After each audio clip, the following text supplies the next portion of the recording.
London, 1783. A desperate father steals a single loaf of bread to feed his starving children.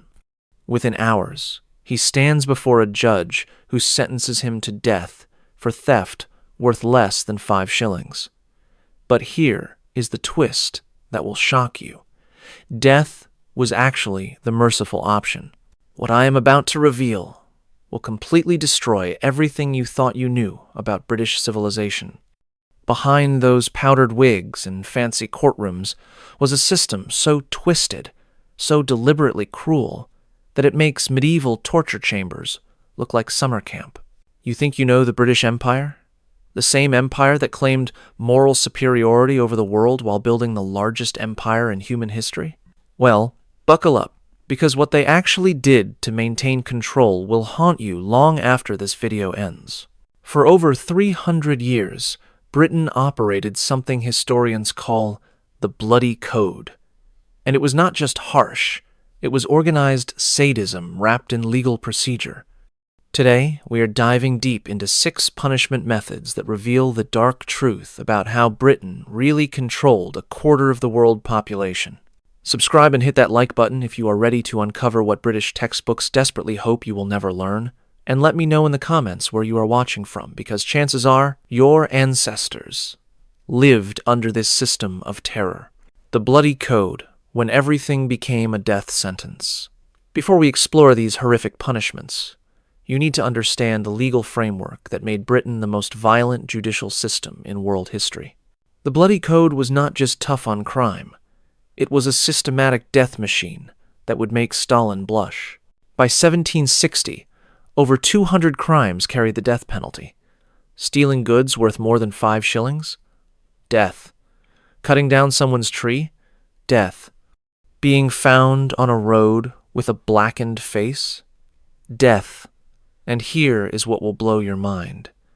These were not ancient barbaric laws. These were modern statutes passed by educated parliamentarians who genuinely believed mass execution was the key to social order.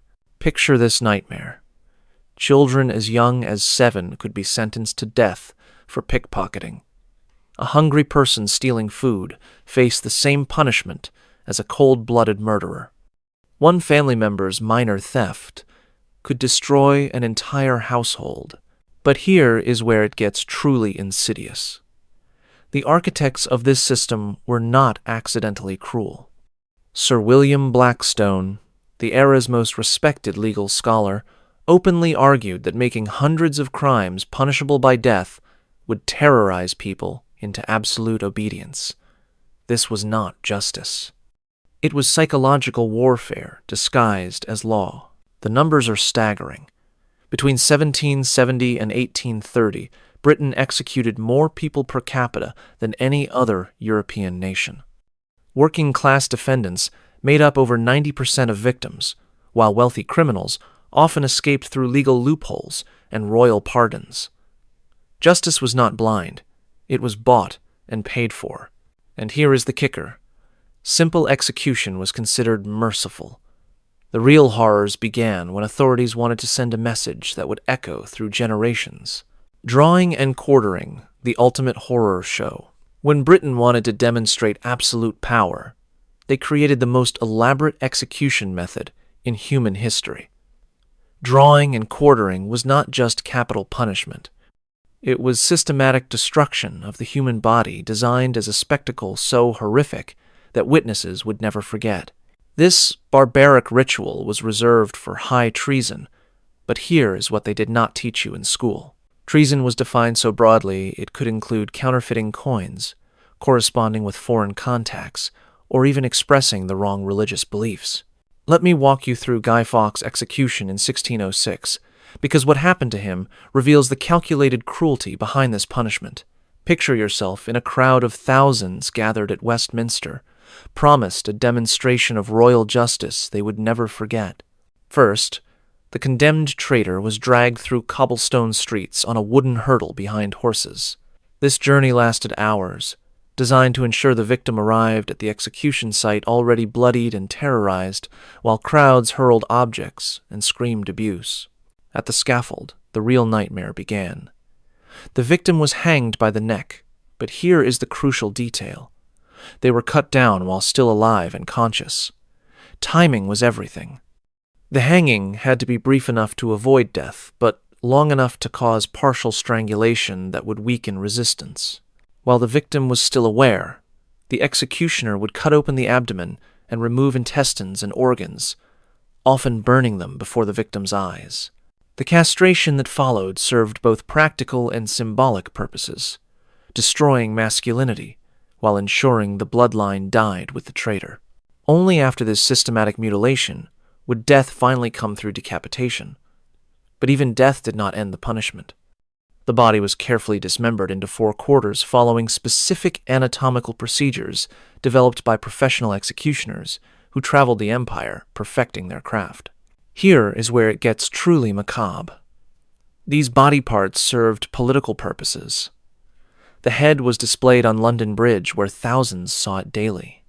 The 4 quarters were sent to different cities throughout the realm, often the victim's hometown, serving as warnings to anyone considering opposition.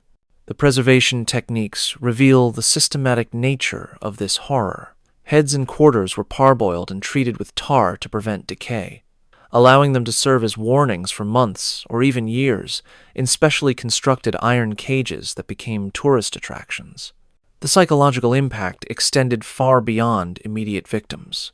The knowledge that challenging royal authority could result in such systematic destruction created a climate of terror that influenced political behavior throughout the empire.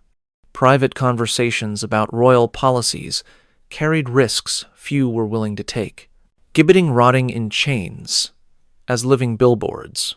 While most executions ended with death, Britain developed something far more psychologically devastating.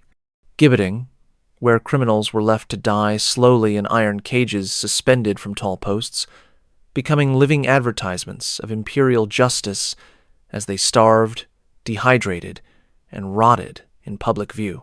Imagine driving down a country road in 18th century England and seeing human figures hanging in metal frameworks at crossroads, some still moving weakly, others reduced to bones and rags.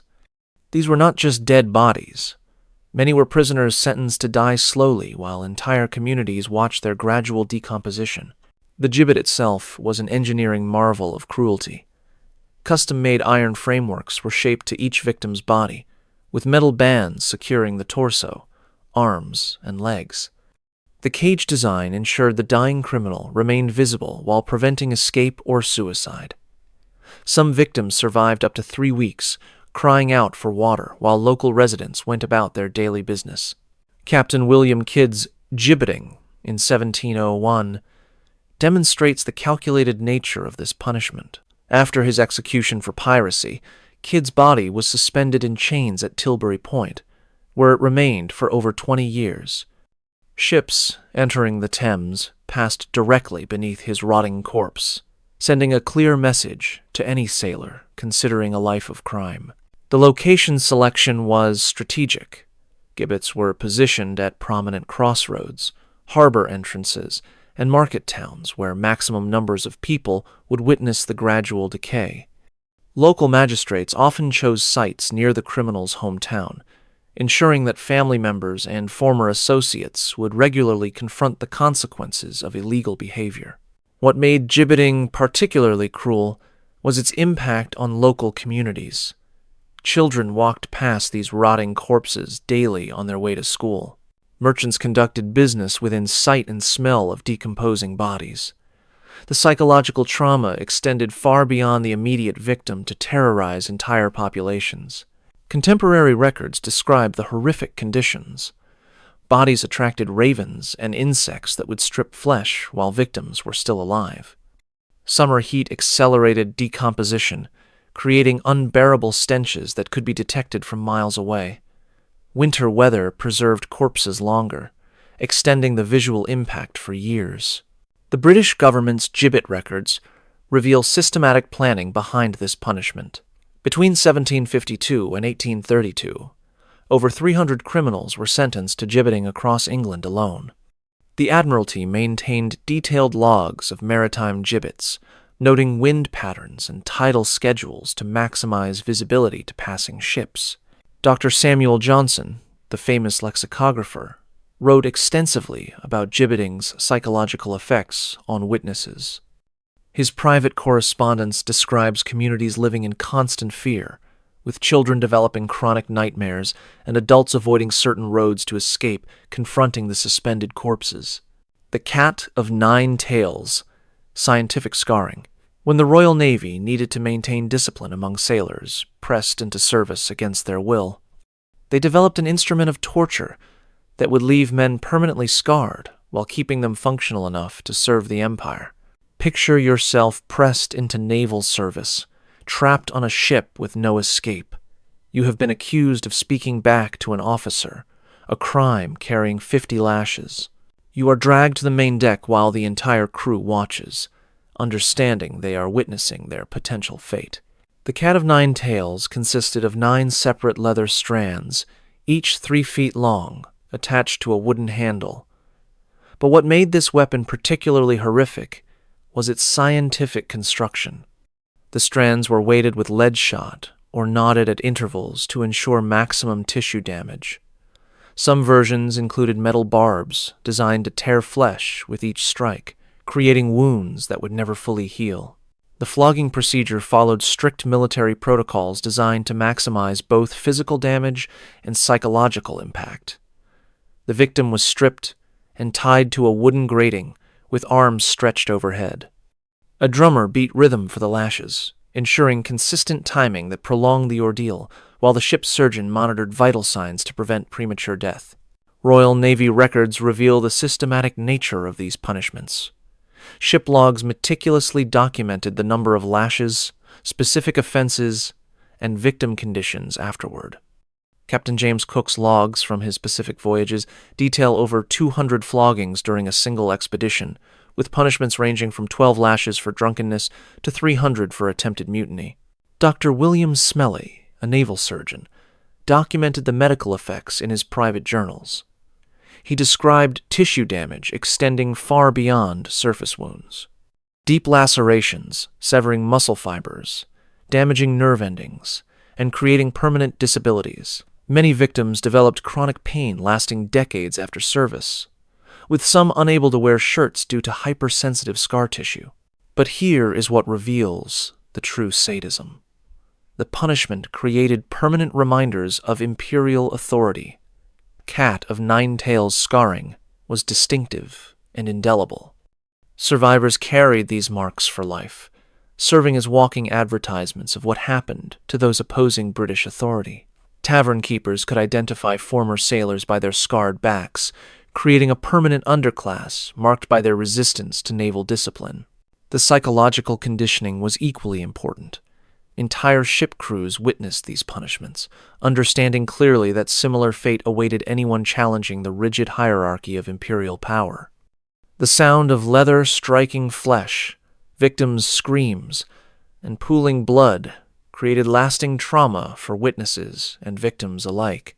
Colonial administrators adapted the Cat of Nine Tails throughout the empire. Caribbean plantation overseers used modified versions to control enslaved populations.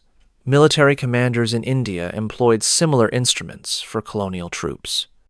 Australian prison wardens used systematic flogging to break transported convicts' spirits, with some prisoners receiving over 1,000 lashes in their lifetimes. Transportation slowed death in paradise. When British courts wanted to destroy lives without execution, expense, and spectacle, they developed transportation, a punishment combining exile with systematic brutality while maintaining the fiction that convicts received rehabilitation opportunities in distant colonies. Between 1770 and 1868, Britain transported over 160,000 convicted criminals to Australia alone, with thousands more sent to American colonies and Caribbean islands. These were not voluntary emigrants seeking opportunities, but prisoners forced into voyages many would not survive, and conditions designed to destroy those who did. Picture yourself sentenced to transportation for stealing workplace tools, a crime carrying 7 years' exile to New South Wales. You are chained in a transport ship's hold with hundreds of other convicts, breathing air so foul that prisoners vomit constantly while respiratory infections spread rapidly through overcrowded space. The voyage was designed to break prisoners' spirits before reaching destinations. Convicts remained in irons throughout journeys lasting 8 months, with minimal food, contaminated water, and no medical care for sick or injured. Ship captains were paid per convict delivered alive, creating perverse incentives to keep prisoners breathing while spending minimally on welfare. Death rates reveal this cruelty's systematic nature. On average, 15 to 20% of transported convicts died during voyages, with some ships losing over half their human cargo to disease, malnutrition, and deliberate neglect. The transport ship Neptune lost 158 of 502 convicts during a single 1790 voyage, with survivors arriving skeletal and disease-ridden. Dr. John White, a naval surgeon accompanying the First Fleet to Australia, documented conditions defying human comprehension. His private journals describe prisoners chained in spaces so small they could not stand or lie fully, forced to relieve themselves where they sat, developing ulcers and infections from prolonged contact with waste. Upon colonial arrival, transported convicts faced conditions often worse than the voyage. They were assigned to masters who could work them without pay for sentence duration, essentially creating slavery disguised as criminal punishment. Colonial records document systematic abuse, including starvation, flogging, and forced labor in conditions killing thousands. Female convicts faced additional horrors specifically designed to exploit vulnerability. Transportation ships carrying women often became floating environments for systematic assault, with officers and crew having unrestricted access to female prisoners lacking legal protection or recourse. The ship, Lady Juliana, carrying 226 women to Australia in 1790, became notorious as a floating brothel where pregnant convicts gave birth in chains. The assignment system in colonies like Australia created systematic abuse opportunities, extending far beyond official punishment terms. Masters could extend sentences for minor infractions, ensuring convicts remained unpaid laborers for years beyond original terms. Norfolk Island, Australia's most notorious penal settlement, became known as Hell on Earth, where prisoners begged to be executed rather than continue their sentences in what officials called rehabilitation opportunities. Margaret Catchpole, transported for horse theft in 1801, documented the psychological impact of transportation in letters smuggled back to England. She described convicts developing mental breakdowns from isolation, with many attempting suicide rather than completing their sentences in what officials called rehabilitation opportunities, pressing to death the silence of stones. When British courts encountered prisoners refusing to plead guilty or innocent to criminal charges, they employed punishment so psychologically sophisticated it represented the ultimate expression of legal sadism. Pressing to death, legally known as peine forte et dure, extracted pleas through systematic torture while maintaining the fiction that defendants chose their fate through continued silence. The legal logic was elegantly cruel. If defendants refused pleas, they could not be tried, convicted, or have property confiscated by the Crown. But they could not be released, either. Pressing created situations where prisoners faced increasingly unbearable torture until they either entered pleas or died without confession, allowing families to inherit property that would otherwise be forfeit. Imagine being accused of witchcraft in Salem or highway robbery in 18th century England. Pleading guilty means certain execution, while pleading innocent means a rigged trial where a conviction is virtually guaranteed. Your only hope of protecting family inheritance is remaining silent and enduring whatever punishment courts inflict to force speech. The pressing procedure followed specific protocols designed to maximize psychological pressure while maintaining legal fiction that defendants could end suffering any time by simply entering pleas. The condemned was stripped, laid on a wooden board, and covered with another board upon which stones were placed one by one. What made pressing particularly horrific was duration and deliberate choice it forced upon victims. Unlike quick execution methods, pressing could last days as weight gradually increased. At any moment, victims could end suffering by speaking guilty or innocent, but doing so meant accepting either certain death or rigged trials. Weight placement followed scientific principles designed to maximize pressure on vital organs while avoiding immediate death that would end psychological torture. Stones were positioned to compress chest and abdomen in ways making breathing increasingly difficult while creating crushing pressure on internal organs. Contemporary accounts describe psychological breakdown typically occurring during pressing. Giles Corey, pressed to death in Salem in 1692, reportedly survived 2 days under increasing weight before dying without entering a plea. Witnesses described his increasingly desperate breathing attempts, while maintaining stubborn silence protecting family property rights. The audience requirements created additional psychological pressure on victims and witnesses. Family members were sometimes required to watch relatives being slowly crushed while having power to end suffering by convincing them to enter pleas.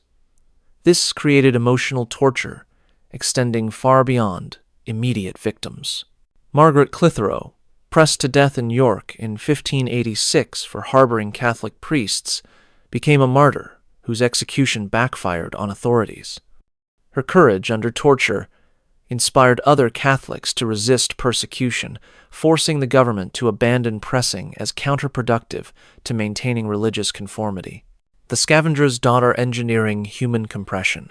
Deep in the Tower of London, British authorities developed torture devices representing the pinnacle of systematic cruelty disguised as judicial investigation.